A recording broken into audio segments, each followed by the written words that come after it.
আসসালামু আলাইকুম and Eid Mubarak. Welcome back to my channel home style cooking with Afsana. আপনারা সবাই কেমন আছেন? আশা করছি সবাই ভালো আছেন। আমি আলহামদুলিল্লাহ অনেক ভালো আছি। তো আজকে আপনাদের সাথে গরুর কলিজা কীভাবে ভুনা করতে হয় সেই রেসিপিটাই শেয়ার করব। এখানে আমি গরুর কলিজা আর ফ্যাপসা একসাথে নিয়ে নিয়েছি। এগুলোকে আমি প্রথমে ভালোভাবে সিদ্ধ করে ছোট ছোট টুকরো করে কেটে ধুয়ে পরিষ্কার করে নিয়েছি। আপনারা অবশ্যই রান্না করার আগে এগুলোকে সিদ্ধ করে নেবেন। তো এমনিতেই ভিডিওটা অনেক বড় হয়ে গেছে, সেজন্য আর সিদ্ধ করাটা আমি দেখালাম না। এখানে আমি চুলায় একটা কড়াই বসিয়ে এর মধ্যে 1 কাপ পরিমাণে দিয়ে দিচ্ছি তেলটা সামান্য পরিমাণে গরম হয়ে গেলে দিয়ে দিব 1 কাপ পরিমাণে পেঁয়াজ। যেহেতু এটাকে আমরা ভুনা করব সেজন্য পেঁয়াজের পরিমাণটা একটু বেশিই দিতে হবে। তো পেঁয়াজটা দেওয়ার পর এটাকে ভালো করে ব্রাউন কালার করে ভেজে নিতে হবে, কারণ ব্রাউন কালার করে ভেজে নিলে পেঁয়াজের যে স্মেলটা সেটা এই ভুনাটাকে অনেকটাই টেস্টি করে তুলবে। তো অবশ্যই আপনারা এটাকে ভালো করে লাল করে ভেজে নেবেন। তো দেখুন আমি এটাকে ভালো করে ভেজে নিচ্ছি। তো কলিজা শুধু কলিজা ভালো লাগে না ভুনা করলে, তো এর মধ্যে সামান্য পরিমাণ যদি আপনারা ফ্যাপসাও অ্যাড করেন তাহলে কিন্তু এটা টেস্টটা আরও বেশি ভালো লাগে। তো আপনারা যদি কেউ পছন্দ করেন তাহলে একসাথে দিতে পারেন, আর যদি পছন্দ না করেন আলাদা আলাদা খান তাহলে আলাদা আলাদাই দিবেন। তো আমার কাছে দুইটা একসাথেই ভালো লাগে। আর অনেকে শুনি কি যে ফ্যাপসা দিয়ে গরুর ভুঁড়ি দিয়ে খায়, তো এরকম আমি কখনো দেখিনি বা করিনি, সেজন্য আমি বলতেও পারি না। আমি সবসময় বাসায় যখন গরুর কলিজা রান্না করি তখন সাথে আমি ফ্যাপসাটা অ্যাড করি। তো দেখুন আমার এই পেঁয়াজটা ভালোভাবে ভাজা হয়ে গেছে। এর মধ্যে আমি দিয়ে দিচ্ছি 1/2 কাপ পরিমাণে আদা রসুন বাটা। এখানে আমি একসাথে আদা রসুন ব্লেন্ড করে নিয়েছিলাম, সেটা এর মধ্যে দিয়ে দিলাম। আর দিয়ে দিয়েছি 2 টেবিল চামচ পরিমাণে জিরা বাটা। তো যেহেতু আমি এটাকে ভুনা করব, মশলার পরিমাণটা একটু বেশি করেই দিতে হবে, তাহলেই এটা টেস্টটা অনেক ভালো আসবে। তো এগুলো দিয়ে আমি ভালোভাবে নেড়েচেড়ে ভেজে নিচ্ছি। ভেজে নেওয়া হয়ে গেছে। এ পর্যায়ে আমি এর মধ্যে দিয়ে দিচ্ছি লবণ 1.5 টেবিল চামচ পরিমাণে। আপনারা আপনাদের টেস্ট অনুযায়ী বাড়িয়ে বা কমিয়ে দিতে পারেন। তো দেওয়ার পর আমি নাড়াচাড়া দিয়ে মিক্সড করে নিলাম। এখন দিয়ে দিচ্ছি হলুদের গুঁড়া 2 চা চামচ পরিমাণে, দিয়ে দিচ্ছি মরিচের গুঁড়া 1.5 চা চামচ পরিমাণে, দিয়ে দিচ্ছি আমি এখানে ধনিয়ার গুঁড়া 1 চা চামচ পরিমাণে। তো সবগুলো দেওয়ার পরে আমি ভালোভাবে নেড়ে চেড়ে নিচ্ছি, তা না হলে পুড়ে যাবে। আর এখনই আমি এর মধ্যে কোনো পানি দিব না, সবগুলো মশলা একে একে অ্যাড করব, তারপর এর মধ্যে পানি দিব। আর এ পর্যায়ে অবশ্যই চুলার জালটা মিডিয়াম টু লো আঁচে রাখবেন, তা না হলে মশলাটা পুড়ে যাবে। আর যদি মশলাটা পুড়ে যায় তাহলে এর টেস্টটা একদমই নষ্ট হয়ে যাবে। তো আমি এখানে কিছুটা পরিমাণে ভাজা জিরা গুঁড়া দিয়ে দিচ্ছি। তো এখানে আমি 1 চা চামচের থেকে একটু কম পরিমাণে দিয়েছি। তো আপনাদের কলিজার পরিমাণটা যদি আর একটু বেশি হয়, গরুর কলিজার পরিমাণটা, তাহলে আপনারা মশলাগুলো আর একটু বাড়িয়ে কমিয়ে আপনাদের পছন্দ মতো আপনাদের টেস্ট অনুযায়ী আপনারা দিয়ে দিতে পারেন। তো এরপরে আমি এর মধ্যে দিয়ে দিয়েছিলাম গরম মশলা গুঁড়ো। তো এগুলো দিয়ে আমি আবার এগুলো একটু পানি দিয়ে দিয়েছি, দিয়ে এখন মশলাটাকে ভালোভাবে কষিয়ে নিচ্ছি। তো আপনারা যদি যে কোনো একটা ভিডিও ফলো করে বাসায় ট্রাই করেন তাহলে আপনাদের আমি বারবার প্রত্যেকটা ভিডিওতে রিকোয়েস্ট করি যে আপনারা অবশ্যই সেই ভিডিওটাকে ভালোভাবে দেখবেন, না টেনে পুরো ভিডিওটা দেখে তারপর আপনারা ওই রেসিপিটা বাসায় ট্রাই করবেন। আশা করছি ভালো একটা রেজাল্ট পাবেন। তো দেখুন আমি এই পর্যায়ে মশলাটাকে ভালোভাবে কষিয়ে নিচ্ছি। তো গরুর কলিজা কে না পছন্দ করে, সবাই পছন্দ করে, আমি অনেক বেশি পছন্দ করি, আমার কাছে অনেক ভালো লাগে। তো আমি সব সময় ঈদের দিন সকালবেলা খিচুড়ি রান্না করি, তারপর যখন গরুর মাংস বাসায় নিয়ে আসে গরুর কলিজা আনার সাথে সাথে এটা রান্না করে ফেলি ঈদের দিন। কিন্তু আপনাদের সাথে এই ভিডিওটা শেয়ার করব দেখে আমি আর ঈদের দিন রান্না করিনি, আজকে এই রান্নাটা করেছি। তো আজকে আমি আপনাদের সাথে এই ভিডিওটা শেয়ার করছি। আপনাদের কাছে যদি ভালো লাগে তাহলে অবশ্যই লাইক, কমেন্ট এবং শেয়ার করে দিবেন, আর কমেন্ট করে আপনাদের সুন্দর সুন্দর মন্তব্যগুলো জানিয়ে যাবেন। তো দেখুন এই পর্যায়ে মশলাটা কষানো হয়ে গেছে। এর মধ্যে আমি কলিজাগুলো দিয়ে ভালোভাবে নেড়েচেড়ে মিক্সড করে নিচ্ছি। মশলাটার সাথে যদি ভালোভাবে মিক্সড হয় তাহলে মশলার ফ্লেভারটা এই কলিজাটার মধ্যে ঢুকে যাবে, তাহলে এটার টেস্টটা অনেক ভালো আসবে। এ পর্যায়ে আমি একটা ঢাকনা দিয়ে ঢেকে দিলাম।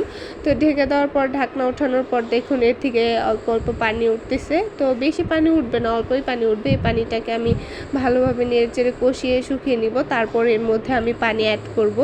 তো আপনাদের যদি আমার ভিডিওগুলো ভালো লাগে তাহলে অবশ্যই আমার চ্যানেলটাকে সাবস্ক্রাইব করে দিয়ে অল নোটিফিকেশান বেল আইকনটি অন করে রাখবেন। শুধু বেল আইকন অন করে রাখলেই হবে না, শুধু নোটিফিকেশান নোটিফিকেশন গেলেই হবে না, নোটিফিকেশানে ক্লিক করে আমি ভিডিও আপলোড দেওয়ার পর সেই ভিডিওটাও দেখতে হবে। কারণ এক একটা ভিডিওর পেছনে অনেক পরিশ্রম, অক্লান্ত পরিশ্রম থাকে। তো যারা ভিডিও করে শুধুমাত্র তারাই বুঝবে যে এক একটা ভিডিও করতে কতটুকু কষ্ট হয়। আর আপনারা তো খুব সহজেই সেই ভিডিওগুলো দেখে ফেলেন। তো একটা লাইক বা কমেন্ট করলে বা চ্যানেলটাকে সাবস্ক্রাইব করলে আপনাদের তেমন কোনোই কষ্ট হবে না। তো যারা যারা আমার এই ভিডিওটা দেখছেন আর এখনও পর্যন্ত আমার চ্যানেলটাকে সাবস্ক্রাইব করে নাই, তারা প্লিজ প্লিজ প্লিজ আমার চ্যানেলটাকে সাবস্ক্রাইব করে দিন। তো দেখুন আমি এ পর্যায়ে কলিজাটাকে ভালোভাবে কষিয়ে নিচ্ছি। তো আমার কষানো প্রায় কমপ্লিট, দেখুন কি সুন্দর একটা কালার এসেছে। তো আপনারা সেম প্রসেসে বাসায় ট্রাই করবেন। আর আমার এই ভিডিওটা দেখে যদি কেউ বাসায় ট্রাই করেন তাহলে অবশ্যই আমাকে কমেন্ট করে জানাবেন আপনাদের কাছে কেমন লেগেছে। যে কোনো রান্নায় আমি আমার নিজের মতো করে আমি করার চেষ্টা করি, আমি নিজের বাসায় যেভাবে রান্নাগুলো করি সেই রেসিপিটাই আমি আপনাদের সাথে শেয়ার করি। আর একটা মজার বিষয় হচ্ছে কি যে আমি এই রান্নাগুলো কারো কাছ থেকে দেখে শিখিনি, আমি কিভাবে শিখেছি আমি নিজেও জানি না। রান্নার প্রতি আমার ছোটোবেলা থেকে একটা আলাদা ভালোবাসা ছিল, তো এখনও আছে। আমি রান্না করতে অনেক বেশি ভালোবাসি। যে কোনো রান্না, যে কোনো খাবার খাই বা না খাই, পছন্দ করি বা না করি, কিন্তু রান্নাটা আমার অনেক ভালোবাসার একটা জিনিস। তো দেখুন আমার এটা কষানো হয়ে গেছে। এ পর্যায়ে আমি এর মধ্যে পানি দিয়ে দিচ্ছি। তো পানি দিয়ে এটাকে আরও ভালোভাবে সিদ্ধ করে নেব। তো পানিটা আমি একটু বেশি পরিমাণেই দিলাম যাতে এটা ভালোভাবে সিদ্ধ হয়। আমি চুলার জালটা এই পর্যায়ে বাড়িয়ে দিব যাতে এটা তাড়াতাড়ি বলক চলে আসে। তো একটা ঢাকনা দিয়ে ঢেকে দিয়েছি। ঢাকনা ওঠানোর পর দেখুন কলিজাটা বলক চলে এসেছে। তো এটাকে নেড়ে চেড়ে দিচ্ছি,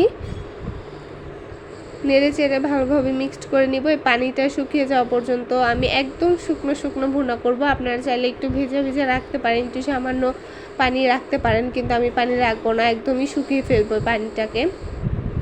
তো আপনারা কী ধরনের রেসিপি দেখতে চান আপনারা অবশ্যই আমাকে কমেন্ট করে জানাবেন। আমি আপনাদের সাথে শেয়ার করার চেষ্টা করব। আপনারা কী ধরনের ভিডিও দেখতে চাচ্ছেন, কী খাবারের রেসিপি দেখতে চাচ্ছেন, আপনারা অবশ্যই কমেন্ট করে আমাকে জানাবেন। তো আমি আপনাদেরকে সেই ভিডিওটা আপনাদের সাথে শেয়ার করার চেষ্টা করব। এ পর্যায়ে আমি আবারও এটাকে ঢাকনা দিয়ে ঢেকে দিচ্ছি। তো রান্না আমার অন্যরকম একটা ভালোবাসা, অন্যরকম একটা ইমোশন। আমি রান্না করতে অনেক বেশি ভালোবাসি। আমার মন অনেক বেশি ভালো থাকলেও আমি রান্না করি, আর আমার মন খারাপ থাকলেও আমি রান্না করি। তো দেখুন আমি এটাকে ভালোভাবে নেড়ে চেড়ে দিচ্ছি। এই পর্যায়ে পানিটা অনেকখানি শুকিয়ে এসেছে। আমি একদমই এই পানিটাকে শুকিয়ে নেব। আপনারা কেউ চাইলে এই পর্যায়ে এটাকে নামিয়ে নিতে পারেন, কিন্তু আমি এটাকে একদম ভাজা ভাজা করে ফেলবো, একদম শুকিয়ে ফেলবো। তো এই ভুনাটা খেতে অনেক মজাদার। আর আমি যখন বাসায় এই রান্নাটা করেছিলাম সবাই অনেক অনেক অনেক বেশি প্রশংসা করেছে। আমি যে কোনো রান্নাই বাসায় করলে সবাই অনেক বেশি প্রশংসা করে, আর সবাই অনেক বেশি পছন্দ করে, অনেক মজা করে, অনেক তৃপ্তি নিয়ে সে খাবারটা খায়। তো আশা করছি যে আপনারা যদি রেসিপিটা বাসায় ট্রাই করেন অবশ্যই আপনাদের কাছেও অনেক ভালো লাগবে। আর বারবার করে একই কথা আমি বারবার বলি, বারবার রিপিট করি যে আপনাদের কাছে যদি ভালো লাগে তাহলে অবশ্যই আমাকে কমেন্ট করে জানাবেন। আপনাদের একটা কমেন্ট আমাকে অনেক বেশি অনুপ্রাণিত করে। তো যারা যারা আমার ভিডিও দেখার পর সুন্দর সুন্দর কমেন্ট করেন তাদেরকে অসংখ্য অসংখ্য অসংখ্য ধন্যবাদ আর অবিরাম ভালোবাসা আপনাদের জন্য। তো দেখুন ফাইনাল রেজাল্ট, আমার কলিজা ভুনাটা প্রায় কমপ্লিট, একদমই কমপ্লিট। আমি একটা প্লেটে সার্ভ করে নিয়েছি, আর উপরে আমি সামান্য পরিমাণে দিয়ে দিব পেঁয়াজ বেরেস্তা। এটা পেঁয়াজ বেরেস্তা দিলে টেস্টটাও একটু বাড়ে, আর হচ্ছে যে দেখতেও একটু সুন্দর লাগে। যে কোনো খাবার যদি দেখতে সুন্দর লাগে তাহলে সেটা খেতেও অনেক ভালো লাগে। তো এই তো আমার রেসিপিটা কমপ্লিট। আপনারা অবশ্যই বাসায় ট্রাই করবেন আর আমাকে কমেন্ট করে জানাবেন। আর এতক্ষণ এত ধৈর্য ধরে আমার ভিডিওটা দেখার জন্য আপনাদেরকে অসংখ্য অসংখ্য অসংখ্য ধন্যবাদ। আর নেক্সট ভিডিও দেওয়া আগ পর্যন্ত আপনারা সবাই আমার পাশেই থাকবেন।